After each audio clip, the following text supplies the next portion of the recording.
Hey everyone, this is Kevin Kerner with Tech Marketing Rewired. If you think gifting is just a gimmick, this episode might change your mind.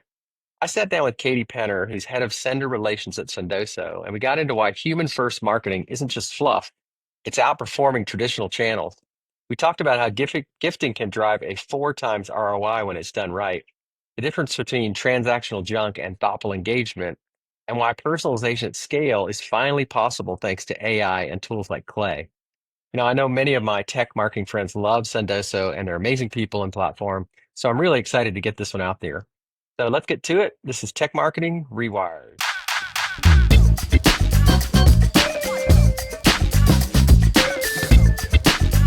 Welcome to the show, Katie. Thank you so much for having me. I'm really excited to chat today. So tell me a little bit about yourself and what does sender relations mean in practice at Sendoso? Yeah, so my name's Katie Penner and I live in Houston, Texas. I have two kids, so definitely not competing with Kevin. He has 8, if you guys don't know.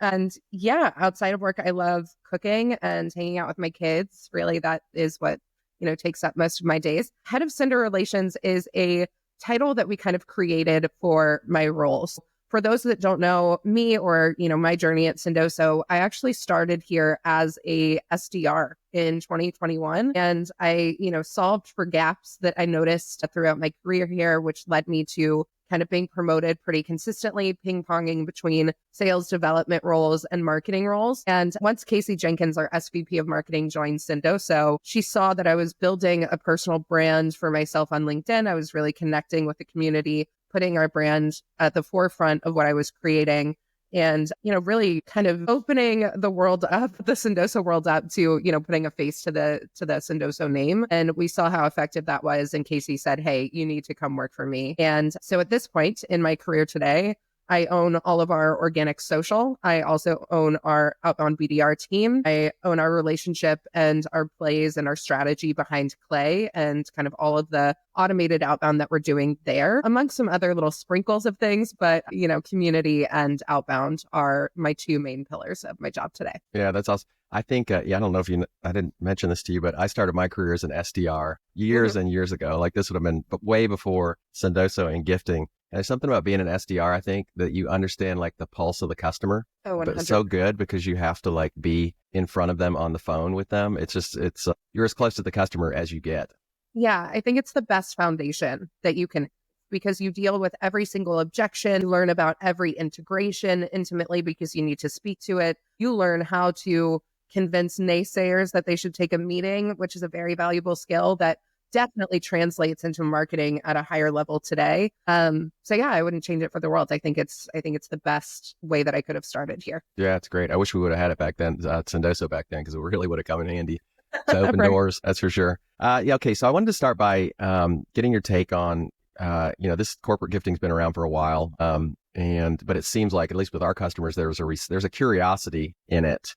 If they're not using it, if they use it a few times, maybe there's kind of a resurgence. What do you think's driving the renewed interest in gifting? Yeah, so I think it all comes back to the state of marketing that we are seeing today. Marketers are expected to do more with less, right? We hear that constantly. But if we actually look at the data, marketers are seeing diminishing returns on traditional channels. So they're having to figure out, what is going on? How do I, kind of work with my budget, right? 64% of marketers today, CMOs, don't feel like they can hit their revenue targets with the budgets that they have.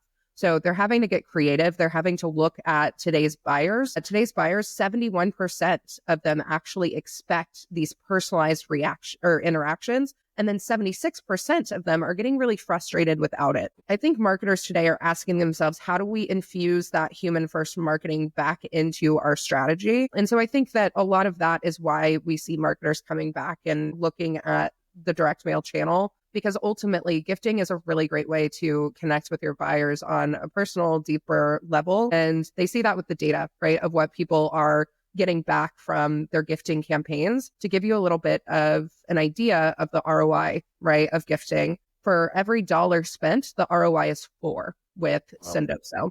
So I think that kind of explains, the shift in, the general consensus of opinion on gifting today. Yeah, that's cool. I want to get into some of the cooler integrations and systems that drive all this huge ROI. But one of the big elephants in the room for our customers is sometimes how do you track ROI? how to actually measure the ROI of gifting. Have you seen any unique ways where people actually can track the end result of spending money on gifting versus maybe with integrated channels? Yeah, absolutely. So at Sendoso, we actually build out ROI dashboards for all of our customers. So you can see exactly what you're spending on what kinds of gifts, what's landing with what kind of audiences, all of those things. So you can track by campaign and know exactly how much you're spending, what is performing and what's not. Obviously, integrations make this a lot easier. So if you're integrating with, let's say, Salesforce, HubSpot, right, it's really easy to track the, not just what's closing and what is influencing pipeline, but also deal progression. So we actually had a test run or a study run by an independent company, and they found that gifting actually speeds up deal cycles by 29% as well. So we are able to track all of that within platform and with our integrations today. Yeah.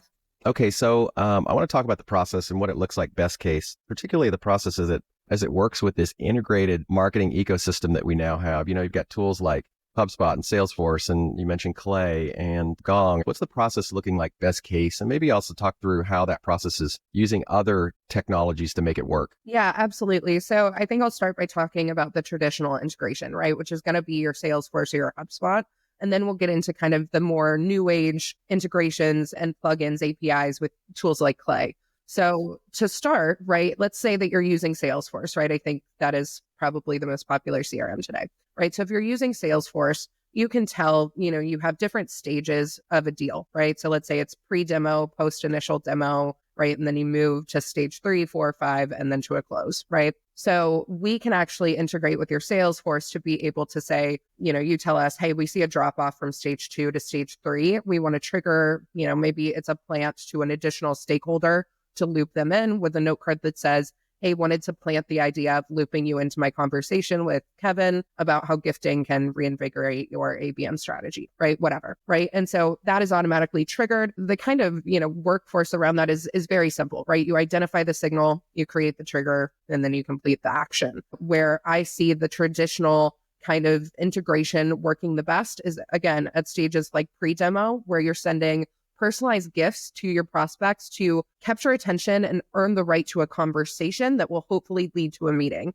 And I think that this is really important, Kevin, because I think that another aspect of gifting that people don't really get is that they think that it's highly transactional. And people that are using gifting very transactionally typically do not see the same results as someone that is using it as a relationship builder to build, someone that wants to talk to your team, that has a positive view of your team, right? And so I want to highlight that this is like pre-demo, it is earning the right to even have a conversation and get to the point where you can ask for time, right? So that may look, so it may look something like, hey, you're attending Adobe Summit next week. Those events are really exhausting. Grab an extra coffee on me while you're there without an ask, right? We just hope that will start a conversation. Now, post-demo, right, an AE's on a phone call, and instead of talking about the weather, right, maybe you ask them what they're doing this weekend, and that can get you some really cool insights into, what kind of person they are. Or, if you're setting up an automatic trigger, then we're talking about, maybe it's a persona. Maybe for field marketers, you're saying, hey, you like to travel a lot. I'm going to send you an ostrich pillowcase to make your plane travel easier, right? So there's all these ways that we can activate these motions throughout the funnel. Then going into the more new age stuff, right, with Clay. So we actually have an API called SmartSend, which is a really awesome tool that will scrape the internet for information about your prospects and find some interests. So for example, for me, it knows that I love the Astros, right? So it will go and find an Astros related gift within our catalog and automatically plug that into Clay outbound. So the way that we are positioning it typically is putting it as a PS and saying, hey, PS, Katie saw that you're really into the Astros, wanted to send this Astros hat your way, right? So there's really, really fun ways to plug and play gifting that feel humanized and personalized, but you're able to do these things at scale. So it's really exciting stuff. Yeah, I love it. I'm sorry you're an Astros fan, though. I'm honestly not. It's just for some reason, the example that came to my mind, I am not a sports person at all. So I kind of cringed internally when that was for some reason in the brain. I'm not an Astros fan. Yeah, you mentioned that some of these use cases. I think the human touch of things. I know you guys talk a lot about the human part of gifting. I think that's really important because it can be so transactional and cold. And especially with a lot of these triggers that are going on, how do you keep it from being just seem like a kitschy or maybe over the top thing to do for customers? Yeah. So I think the biggest thing that I kind of preach to our customers when it comes to, automating these efforts is make sure that it's relevant, right? Because at this point, we're not going one-to-one, we're going, one to few, one to many, right? So it's important to attach it to a relevant trigger or, some sort of indicator. So for example, if we're sending out an automated campaign to people who are attending an event, right? We go back to the coffee example, pre-event, right? That can feel really personalized. Everyone that goes to events gets exhausted at some point, right? They are kind of draining. So that is a common experience that's going to probably resonate with someone that's traveling to said event. Right. So like, how can you use different things like a common experience or a common role where, a field marketer is constantly traveling, that sort of thing? Or how can you relate a gift to the message that you're trying to, convey? So for example, if we're trying to expand that sphere of influence, we wanted to plant the idea of connecting and find time to dig into your XYZ strategy with this person that right? Like all of those things, I think really help to create a more personalized experience at scale. And I think for many people that haven't done it before, and this is what's so great about working with the Sendoso curation team is they're really good at like coming up with the use cases. But I think for marketers just getting started, it's a little daunting. Like you just don't know where to start. What's a simple first step that a marketer could take tomorrow to get this type of stuff going? Yeah, so that's a great question. So we have actually, compiled all of this kind of brain bank of gifting ideas and different triggers and stages and whatnot. So if you are curious about how you can implement triggered gifting into your strategy with the tools that you have today, visit sendoso.com/playbooks. We have created playbooks for all of our different integrations with actual different plays that you can run with the copy that we have seen our customers have success with.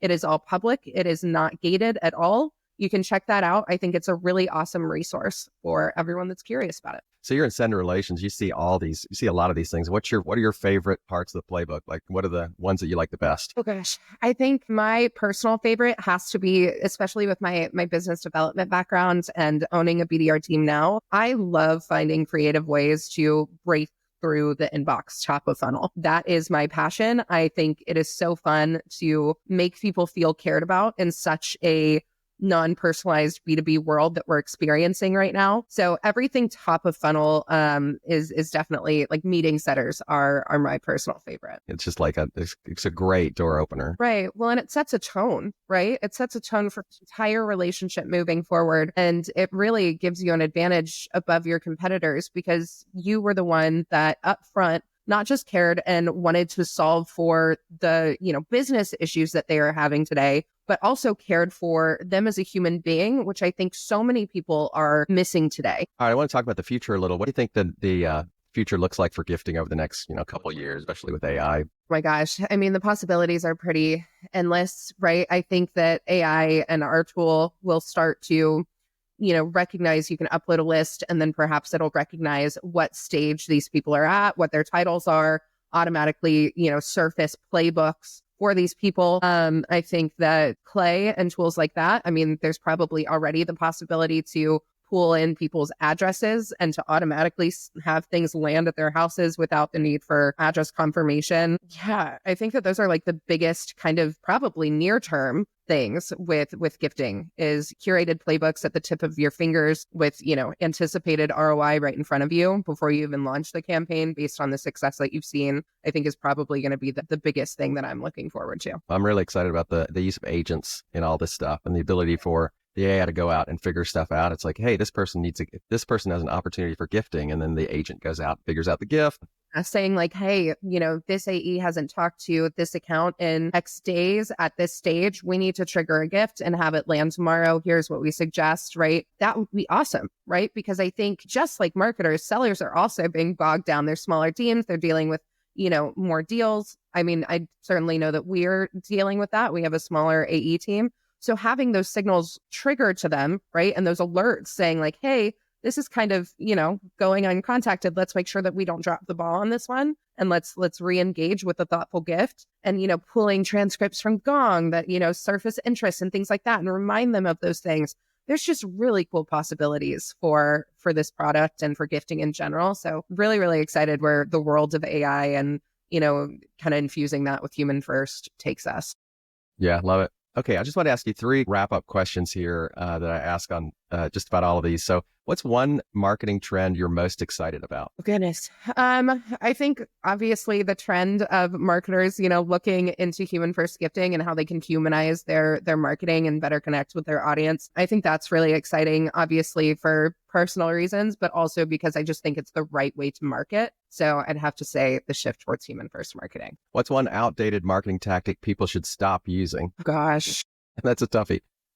there's a lot. I feel like gating, is kind of gated today. There was a world back a few years ago where we would gate every single resource that we had. And we're realizing today that you don't really need to, right? There's all these tools that will, capture that intent data and the web visitors anyway. Plus, I just don't think that, holding your education about your product close is the way to go, right? We've learned over the past year or 2 years that sharing information and education publicly is the way to build trust within a community. So I would definitely say gating is way outdated in my opinion. And then you're quite active on LinkedIn and I follow you for thought leadership and those type of things. But who do you follow? Who would you suggest people follow for thought leadership, inspiration, just new tactics? Gosh, great question. So one of my favorites from early on in my career, this was someone that mentored me back when I was an SDR and really helped push me to become a better leader, a better person, a better public speaker, was Jen Allen Knuth. She is fantastic. I would also suggest following Casey Jenkins.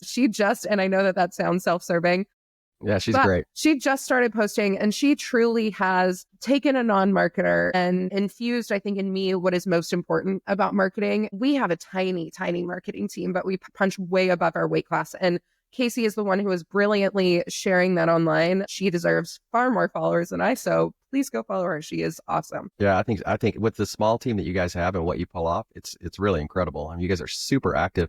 The severance thing, by the way, is really awesome. Yeah. I know that's getting a lot of play, but it's really cool what you guys put together. Yeah, so that was really fun. We started these kinds of campaigns actually with inspo from B2C. So it started around the holiday time when we did our Elf campaign. And I am my favorite brand in the world when it comes to marketing efforts and different cool things that they do is Chewy.com.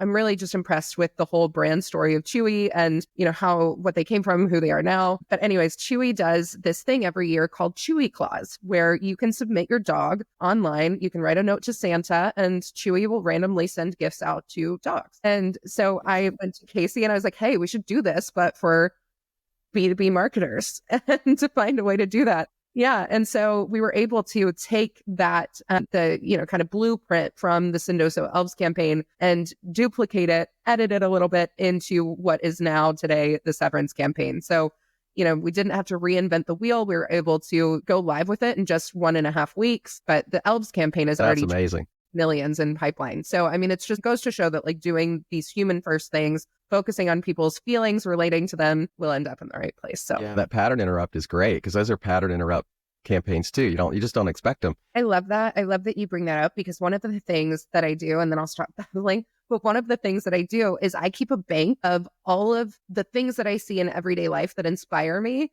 And I put them into a chat GPT of marketing inspo. And then anytime I need creative ideas, I say, take all of this that I've fed you and give me ideas similar to this for Sendoso. And it's a really cool way to like get some inspo based on what has inspired you in real life. So I at least suggest.